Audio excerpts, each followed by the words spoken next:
ரோமர் 12:11 அசதியாயிராமல் ஜாக்கிரதையாயிருங்கள், ஆவியிலே அனலாயிருங்கள், கர்த்தருக்கு ஊழியம் செய்யுங்கள். 3 விஷயங்கள் இங்கு சொல்லப்பட்டிருக்கிறது. அசதியாயிராமல் ஜாக்கிரதையாயிருங்கள், ஆவியிலே அனலாயிருங்கள், கர்த்தருக்கு ஊழியம் செய்யுங்கள். கர்த்தருக்கு ஊழியம் செய்யணுமா? கடைசி சென்டென்ஸ் சொல்லுது, கர்த்தருக்கு ஊழியம் செய்யுங்கள். இது இந்த நிருபம் ரோமாபுரியில் உள்ள சபைக்கு எழுதப்பட்டது. அதை முதலாவது தெரிந்து கொள்ளுங்கள். இது ஊழியருக்கு எழுதின கடிதம் அல்ல. இந்த நிருபம் யாருக்கு எழுதப்படல? பாஸ்டர்ஸ்க்கு எழுதப்படல, ஊழியர்களுக்கு எழுதப்படல. இந்த கடிதம் யாருக்கு எழுதப்பட்டது? ஒரு சபைக்கு எழுதப்பட்டது. இப்ப சபை மக்கள் ஆண்டவர் என்ன செய்ய சொல்றாரு? ஊழியம் செய்ய சொல்றாரு. Listen me carefully everybody. Pastor தான் ஊழியம் பார்க்கணும், இவாஞ்சலிஸ்ட் தான் ஊழியம் பார்க்கணும், அப்போஸ்தலர் தான் ஊழியம் பார்க்கணும், அப்படி என்பது இங்க கிடையாது. The Bible does not say like that. ஏதாவது ஒரு ஊழியத்தை ஒரு விசுவாசி செய்தாக வேண்டும். இந்த செய்தியை நீங்க எப்படி பெற்றுக்கொள்கிறீர்கள் என்பதை ஆண்டவர் பார்த்து கொண்டிருக்கிறார். நன்றாய் கவனியுங்கள். இந்த நிருபம் சபைக்கு எழுதப்பட்டது. சபையை பார்த்து அப்போஸ்தலனாகிய பவுல் சொல்லுகிறார். இந்த வசனத்தினுடைய 3வது சென்டென்ஸ் என்ன சொல்லுது? கர்த்தருக்கு ஊழியம் செய்யுங்கள். லேவியராகமம் 25ஆம் அதிகாரம் 55ஆம் வசனம் இப்படி வாசிக்கிறோம். பழைய ஏற்பாட்டில் இஸ்ரவேல் புத்திரர் யாரா? ஊழியக்காரர்களா? பழைய ஏற்பாட்டில் உள்ள தேவ மனிதர்கள், தேவ பிள்ளைகள் எல்லாம் கர்த்தருக்கு ஊழியம் செய்யணுமா? இப்ப புதிய ஏற்பாட்டில் how much more புதிய ஏற்பாட்டில் உள்ள God children என்ன செய்யணும்? ஊழியம் செய்யணும். நன்றா கவனிங்கள். நீங்க ஒரு தேவனுடைய பிள்ளை அப்படின்றது உண்மைன்னா நீங்க ஊழியம் செய்ய சொல்றார். நீங்கள் ஊழியத்தில் ஈடுபடாமல் இருப்பதற்கு ஏதாவது தகுதியான காரணங்கள் சொல்லலாம். ஆனா வேதம் உங்களை பார்த்து சொல்லுகிறது, நீங்கள் எனக்கு ஊழியம் செய்ய அழைக்கப்பட்டிருக்கிறீர்கள். நம்மிடத்தில் அன்பு கூர்ந்து தம்முடைய இரத்தத்தினாலே நம்முடைய பாவங்கள நம்மை கழுவி தம்முடைய பிதாவாக தேவனுக்கு உண்மையாக நம்மை ராஜாக்களும் ஆசாரியர்களும் ஆக்கி இருக்கிறார். இந்த தேவ ராஜ்யத்தில் உள்ள எல்லாருக்கும் என்ன பேரு? Kingdom of priest. இங்க இருக்கிற எல்லாரும் ஆசாரியர்களா மாற வேண்டும். ஓகே, அது தகுதிப்படுத்துவதற்கு, ஊழியத்திற்கு தகுதிப்படுத்துவதற்கு 2 அம்சங்களை இந்த வசனத்திலே வாசிக்கிறோம். முதல் அம்சம் என்ன? அசதியாயிராமல் ஜாக்கிரதையாயிருங்கள். அது முதல் அம்சம். ஊழியம் செய்யணும்னா முதல் பண்பு என்ன இருக்கணும்? அசதியாயிராமல் ஜாக்கிரதையாயிருங்கள். 2வது பண்பு ஆவியிலே அனலாயிருங்கள். 3வது கர்த்தருக்கு ஊழியம் செய்யுங்கள். உங்கள் ஆண்டவருக்கு ஊழியம் செய்வதற்கு ஆயத்தப்படுத்துறாரு. ஆயத்தப்படுத்துவதற்கு 2 முக்கிய அம்சங்கள்ல முதல்ல சொல்றாரு. அதுல முதல் அம்சம் என்ன? அசதியாயிராமல் ஜாக்கிரதையாயிருங்கள். நீங்கள் சோம்பலாய் இருக்க வேண்டாம் என்று வேதம் சொல்லுகிறது. ஊழியம் செய்ய வேண்டும் என்றால் நீங்கள் எப்படி இருக்க கூடாதா? சோம்பலாய் இருக்க கூடாது. அது என்ன சோம்பலாயிருத்தல் என்றால் அர்த்தம் என்ன? சரீர பிரகாரமா எல்லாம் ஆக்டிவா தான் இருக்கிறீங்க, ஆவிக்குரிய பிரகாரமா லேசியா இருக்கிறீங்க.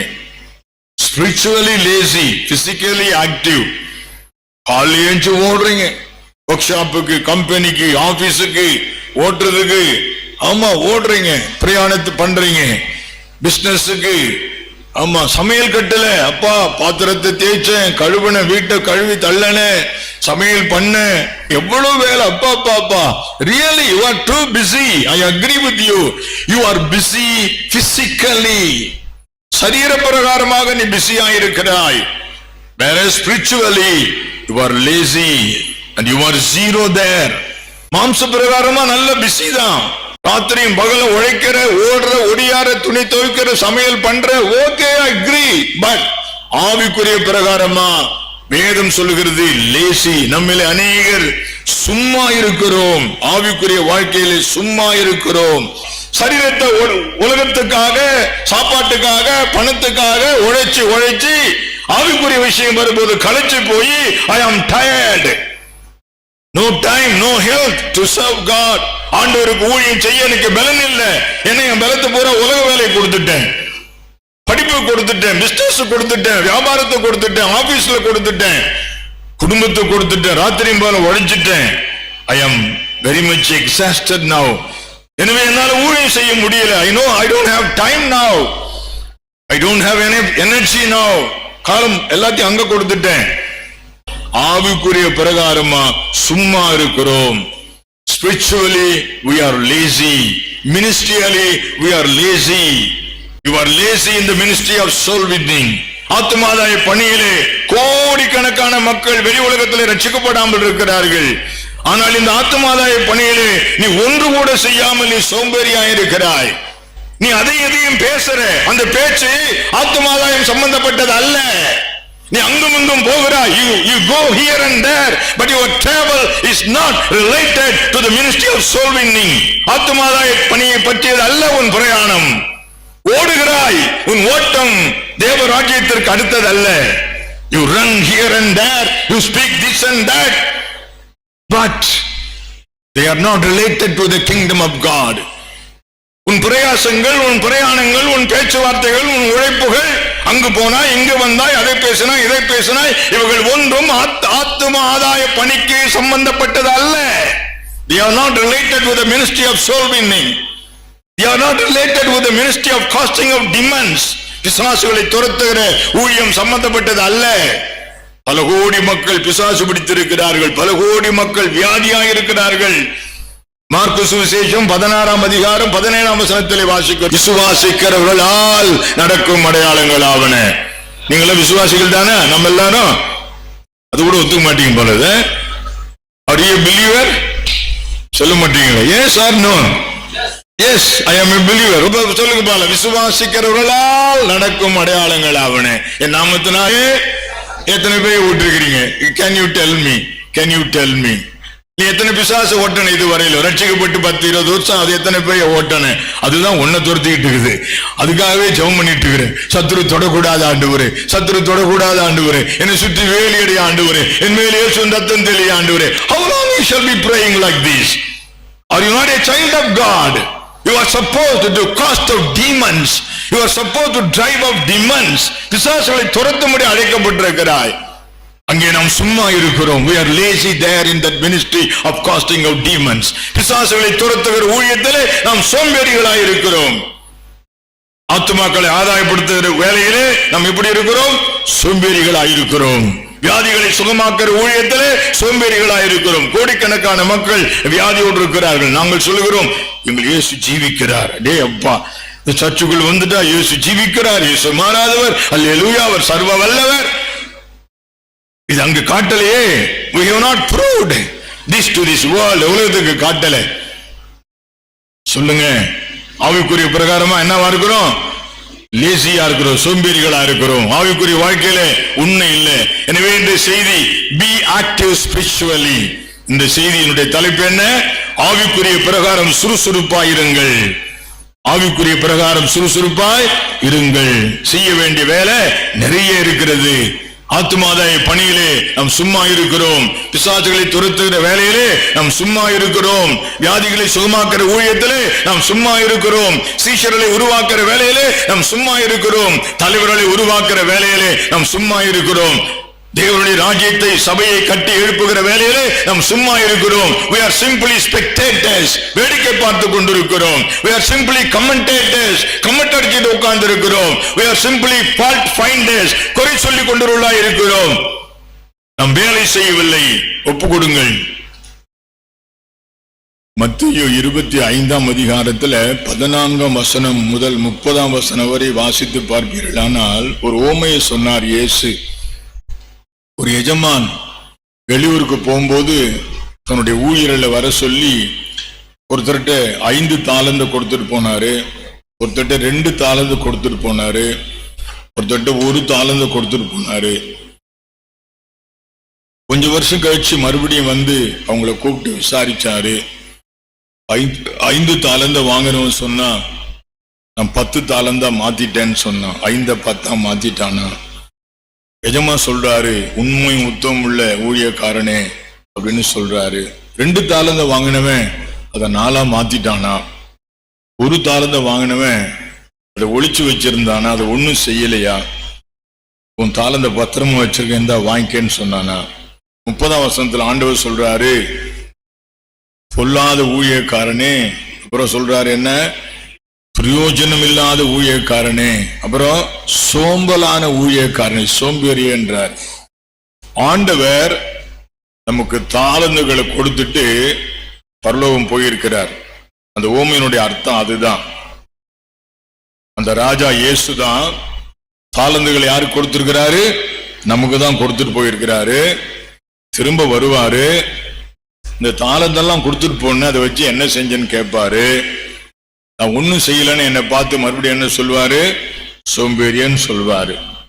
நான் என்ன செய்யணும்? அவர் வர்றதுக்கு முன்னாடி எனக்கு அவர் கொடுத்த தாளந்துகளை நாம் பயன்படுத்தி அதை டபுளாவோ, அதை ட்ரிபிளாவோ, அதை 100 ஃபோல்டாவோ மாத்தி கொடுக்கணும். அதுதான் எஜமானுடைய எதிர்பார்ப்பு. உங்களுக்கு என்ன தாளந்து கொடுத்திருக்கிறான்னு சொல்றேன். முதல்ல அதுவாது உங்களுக்கு விளங்குதா? ஆண்டவர் உங்களுக்கு ஒன்னும் தரலன்னு நினைக்காதீங்க. ஆண்டவர் எனக்கு ஒண்ணுமே செய்யல, என்னை ஓட்டாண்டிய வச்சுட்டாரு, நான் என்னத்தை செய்ய முடியும் அப்படின்னு கேட்க வேண்டாம். அவர் எல்லாருக்கும் சில தாளந்துகள், வரங்களை கொடுத்து தான் போயிருக்கிறார். சில வரங்களை சொல்ல விரும்புறேன். ஆண்டவர் உங்களுக்கு தந்துட்டு போன தாளந்துகள், அதை வைத்து நீங்கள் அதை டபுளாவோ, ட்ரிபிளாவோ, அல்லது 100 ஃபோல்டாவோ, 30 ஃபோல்டாவோ அதை மாத்துங்க. முதல் தாளந்து, ஆண்டவர் உங்களுக்கு ஒரு வாழ்க்கையை கொடுத்திருக்கிறார். அதுவே ஒரு பெரிய வெகுமதி. God has given you a life. ஒரு வாழ்க்கையை கொடுத்திருக்கிறார். அது சாதாரணமான வாழ்க்கை அல்ல. It's totally a different story. சங்கீத புஸ்தகத்திலே 8ஆம் சங்கீதத்திலே ஆண்டவருடைய வார்த்தை இப்படி சொல்லுகிறது. சங்கீத புஸ்தகம் 8ஆம் சங்கீதத்திலே 4ஆம் வசனத்திலே இப்படி வாசிக்கிறோம். அவனை தேவ தூதரிலும் சற்று சிறியவனாக்கி நீர், மகிமையினாலும் கனத்தினாலும் முடிசூட்டி நீர். உங்களை சும்மா வைக்கலையா, மகிமையினாலும் கனத்தினாலும் முடிசூட்டி இருக்கிறாரா. அப்புறம் உம்முடைய கரத்தின் கிரியைகள் மேல் அவனுக்கு ஆளுகை தந்து இந்த உலகத்தை போல ஆட்சி செய்கிற ஆட்சியை கொடுத்திருக்கிறாரா. அப்புறம் சகலத்தையும் அவனுடைய பாதங்களுக்கு கீழ்ப்படுத்தினாரா. இந்த உலகத்தை ஆட்சி செய்யும்படியான அதிகாரத்தை உங்கள் ஒவ்வொருக்கும் கொடுத்திருக்கிறாரா. உங்களை சாதாரணமா வைக்கல. You are totally different person. Human life is unique. மனித வாழ்வு இணையற்றது. மனித வாழ்வு இணையற்றது. ரோமர் நிருபம் 9ஆம் அதிகாரம் 23ஆம் வசனத்தில் இப்படி வாசிக்கிறோம். உங்களை என்னவா சொல்றார் ஆண்டவர்? சொல்லுங்க பார்க்கலாம். அவருடைய மகிமைக்காக எத்தனமாக்கின கிருபா பாத்திரங்கள். God has intended your life to be a vessel of glory. அவருடைய மகிமையை சுமக்கிற ஒரு கிருபா பாத்திரமா ஒன்னு ஆண்டவர் பிளான் பண்ணி இருக்கிறார். எத்தனை பேர் அதை நம்புறீங்க? Whether you agree with me or not, the Bible says that God has intended you to be a vessel of glory. தமது மகிமைக்கென்று எத்தனமாக்கின பாத்திரம். அம்மா, ஐயா, இந்த வார்த்தையை கேட்கிற எல்லாருக்கும் சொல்றேன், கடவுள் எனக்கு ஒன்னும் தரல, எனக்கு ஒன்னும் வைக்கல, என்ன இப்படி வச்சிட்டாரு அப்படின்னு சொல்லாத. உனக்கு ஒரு வாழ்க்கை கொடுத்திருக்கிறாரு. அந்த வாழ்க்கைக்கு ஒரு நோக்கம் கொடுத்திருக்கிறாரு. அது என்ன நோக்கம் தெரியுங்களா? தம்முடைய மகிமைக்கென்று உன்னை உருவாக்கி வச்சிருக்கிறாரு. God has intended your life to be a vessel of glory. அவருடைய மகிமைக்கென்று உன்னை படைத்திருக்கிறார். தம்முடைய மகிமைக்கென்று படைத்திருக்கிறார். You are not an ordinary person. தேவ தூதர்களுக்கு இப்படி எல்லாம் அவர் செய்யவில்லை. மிருகங்களுக்கு அப்படி செய்யவில்லை. சூரியனுக்கு சந்திரனுக்கு அப்படி செய்யவில்லை. உனக்கும் எனக்கும் நமக்கு ஆண்டவர் உன்னதமான பதவியை கொடுத்திருக்கிறார். தேவன் நம்மை தெரிந்தெடுத்திருக்கிறார். அவருடைய மகிமைக்கென்று எத்தனமாக்கின கிருபா பாத்திரங்கள். ஏசாயா 61:3 வாசிக்கிறோம். தம்முடைய மகிமைக்கென்று எத்தனமாக்கின நீதியின் விருட்சங்கள். கர்த்தர், கடைசி சென்டென்ஸ், கர்த்தர் தம்முடைய மகிமைக்கென்று நாட்டின நீதியின் விருட்சங்கள். You are not an ordinary person. இன்றைக்கு முடிவெடுக்கணும் எல்லாரும். அப்படியா? அவருடைய மகிமையை ரேடியேட் பண்றதுக்காக என்ன படைச்சிருக்கிறாரு, இவ்வளவு பெரிய வேலை கொடுத்திருக்கிறாரு. எவ்வளவு பெரிய வேலை கொடுத்திருக்கிறாரு. நான் அவருடைய மகிமையை வெளிப்படுத்தி வாழ்வேன். இன்னைக்கு முடிவெடுங்க. I am going to live for Jesus. பிசாசு சொல்லுவான், நீ எதுக்கு கிடக்கிற, நீ செத்து போயிடு அப்படின்னு சொல்லுவான். நீ செத்து போயிடு, உன்னால ஒரு பிரயோஜனமும் கிடையாது. உன் மனசுல சொல்லுவான், நீ யாருக்காக வாழ போற, நீ யாருக்காக வாழ போற, இருந்து என்ன பிரயோஜனம், எல்லாருக்கும் தொந்தரவு தான் உன்னால, அதனால நீ செத்து போயிடு அப்படின்னு பிசாசு சொல்லுவான். அதை கேட்காத, அந்த பிசாசை விரட்டு. பொல்லாத பேயே, இயேசுவின் நாமத்துல போ அப்பாலே. என்னை ஆண்டவர் தமது மகிமைக்காக படைத்து வைத்திருக்கிறார். I am going to live for his glory. நீ தேவனுக்கென்று வாழவில்லை என்றால் அடுத்த சாய்ஸ் ஒன்னே ஒண்ணுதான், உன் அறியாமலே நீ சாத்தானுக்காய் வாழ்ந்து கொண்டிருக்கிறாய். If you are not living for God, that means totally you are living for the devil. If you are not used by God, then it means you are used by the devil. If you are not doing God's will, that means you are doing the will of the devil. நீ தேவ சித்தம் செய்யவில்லை என்றால் நீ பிசாசின் சித்தம் செய்து கொண்டிருக்கிறாய். நீ தேவனுக்காக வாழவில்லை என்றால் நீ பிசாசுக்காய் வாழ்ந்து கொண்டிருக்கிறாய். நீ தேவனுக்கு கீழ்ப்படியவில்லை என்றால் நீ பிசாசுக்கு கீழ்ப்படிந்து கொண்டிருக்கிறாய். ரெண்டுக்கும் இடையிலே வேறு இடம் கிடையாது. There is no other options. எல்லாரும் அழகாதான் இருக்கிறீங்க, நீங்க அப்படிதான் நினைக்கிறீங்க. கண்ணாடி முன்னாடி நின்றுட்டு யாராவது நான் அழகில்லைன்னு சொல்லி இருக்கிறாங்களா? இல்ல. காக்கைக்கும் தன் குஞ்சு சொல்ல மாட்டீங்களா? எல்லாரும் அழகாதாங்க இருக்கிறீங்க. Every one of you, you are really beautiful and handsome.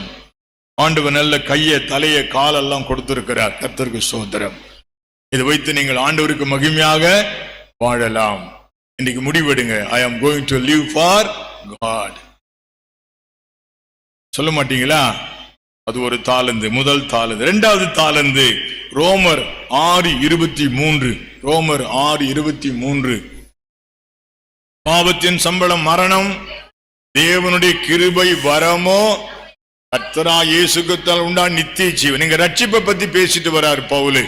அதுக்கு முந்தின வசனம் படிச்சீங்களா? ரட்சிப்பை பத்தி பேசிட்டு வருவாரு. ரோமர் நிருபம் முழுவதுமே ரட்சிப்பை பத்தி பேசுற நிருபம் தான்.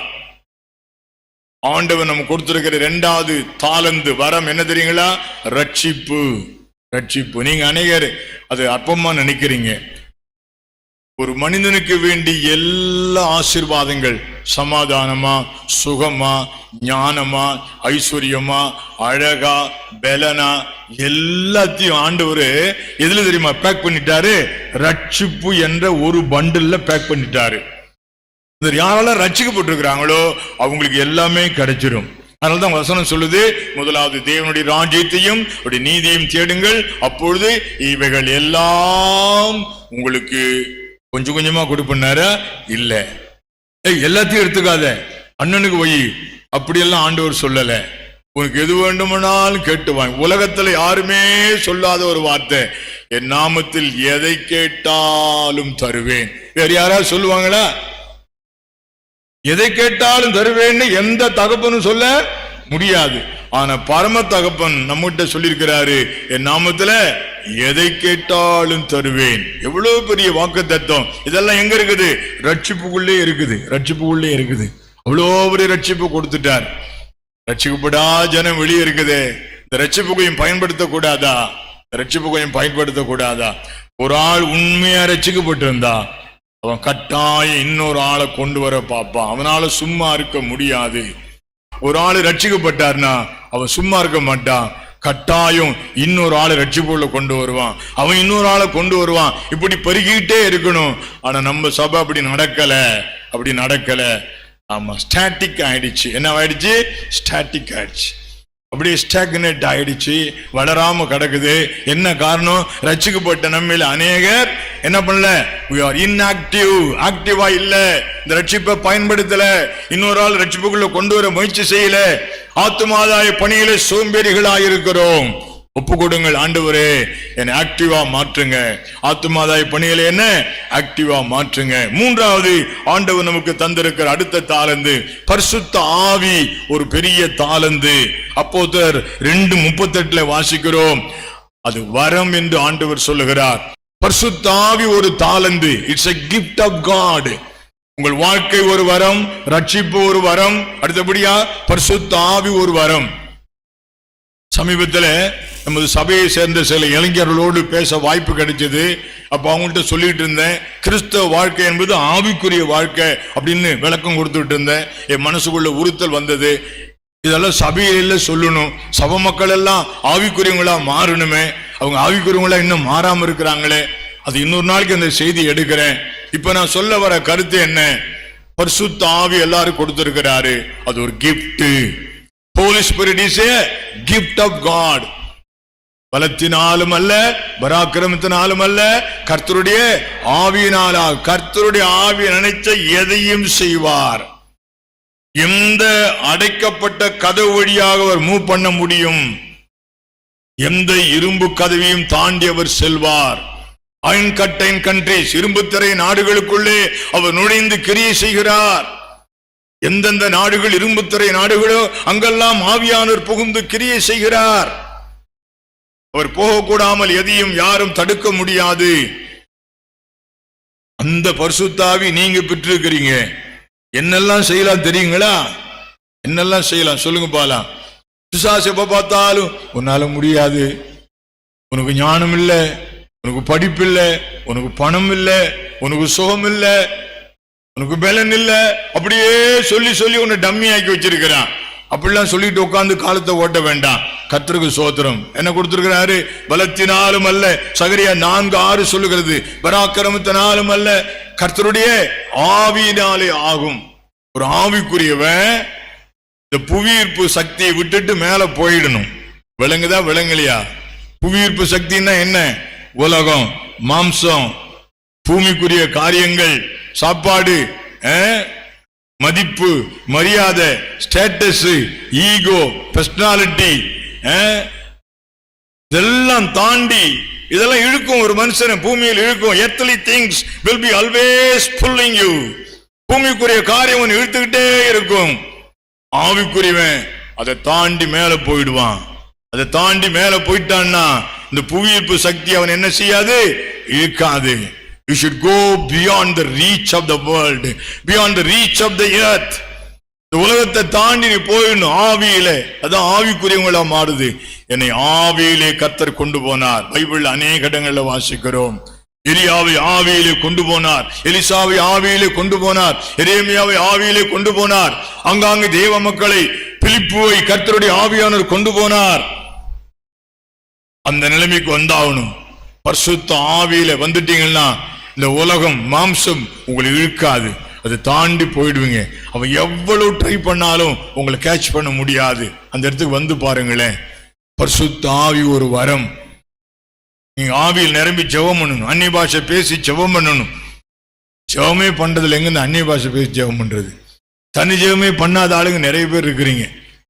பண்றீங்க, எங்கேயாவது போகும்போது வரும்போது ஆக்சிடென்ட் ஆகக்கூடாதுன்னு ஜெபம் பண்ணிட்டு போறது. ராத்திரில படுக்கும்போது ஒரு ஜெபம் பண்றது. தூக்கத்திலே சாவு வந்தா என்ன பண்றது? காத்து கருப்பு வந்து அண்டக்கூடாதுன்னு ராத்திரில ஜெபம் பண்றது.